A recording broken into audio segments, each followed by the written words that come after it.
Good morning, boys and girls, and welcome once again to the southern wing of the Stink Bug Works. Yesterday, I was bitching and moaning that my shaft was too big. Well, as I was putting it away, I noticed I had several other shafts of a similar size. Not exactly the same. Anyway, I rummaged around through there, and lo and behold, I found one with the appropriate in and out diameters such that these bearings, are now a slip fit in here. Once you get the second one in, they all go in. These bearings are now a slip fit in here, and this is now a slip fit in here. You can see I've installed the motor mount, and in fact last night when the tack glue for this was cooking off, I went over to the heat lamp and showed you guys what I was doing.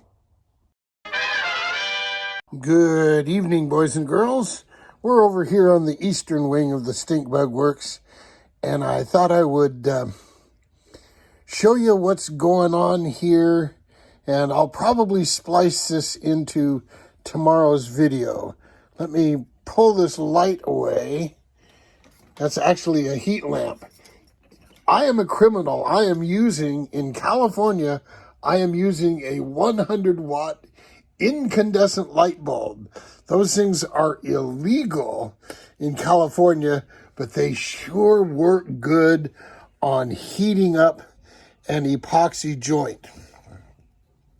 So here we are on the Porsche, and you notice I have a stuffing tube in here. Now, this is not the stuffing tube I showed you yesterday that was 8.05 millimeters in diameter. This is another one I pulled out of my bag of tricks, and I didn't even bother measuring it, but it is a slip fit in both the hole here and in the coupler protector. So here's what I'm doing. I'm gluing in the motor mount, but I'm just tacking it in place for now. And you can see I've taped everything in place, and I put a piece of cardboard under the motor to raise it up from the bottom of the boat. Just a little bit, because I don't want the motor touching the bottom of the hull, because it'll make noise. And if it's just a little bit away from it, it won't buzz and rattle. So that's the point of that. What I did was, as I was putting this in, I flipped the boat upside down. It's probably cured enough I can do that.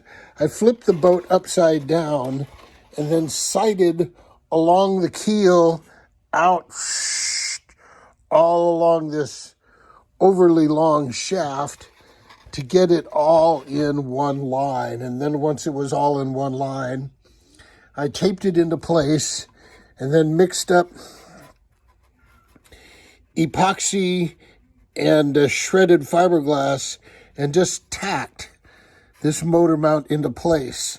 Tomorrow, when the epoxy cooks off completely, I'll pull the motor out, I'll pull the coupling protector out, I'll pull everything out, and then I'll build up some more epoxy and fiberglass down along where this motor mount meets the bottom of the hull.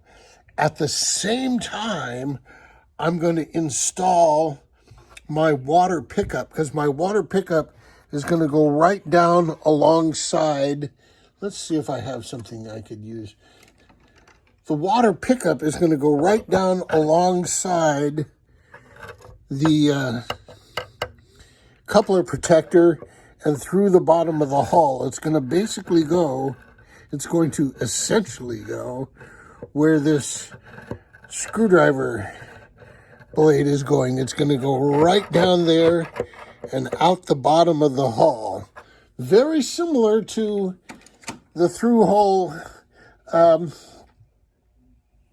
devices that Big B put in his animal cat, but this is just going to be a piece of tubing going in at a rather sharp angle.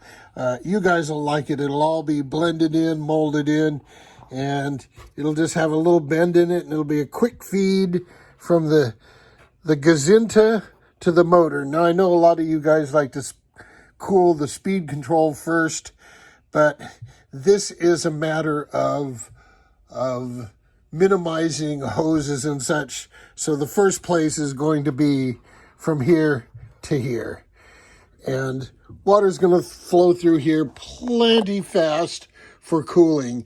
The water coming out of the motor is going to be 5 degrees hotter. So it's going to go from 70 degrees to 75 degrees or 60 degrees to 65 degrees. It's still going to be cooler than the object it's cooling, in this case, the speed control. So it's all going to be good. But I thought I would show you this, and we'll splice this into tomorrow's video. Until then, enjoy and stand by for more video. Well, since then I've here, let's pull this out and show you. This thing's all real snug fit. This coupler protector is a real snug fit in that motor mount. So last night I just tacked this thing in place, and you'll see how I did it. I tacked it in place. You already saw how I did it. I tacked it in place, and now I've gone through here and I've put this last little bit of epoxy and milled fiberglass in there. So this motor mount is now rock solid. Everything lines up. I had to put it where I had to put it because I had to put it there, but that's where it is.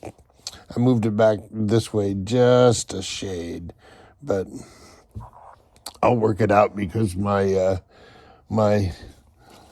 larger than stock speed control is probably going to go up in front of the motor because there's a big wall up there that I can mount it to, or I can put it up further here along this wall.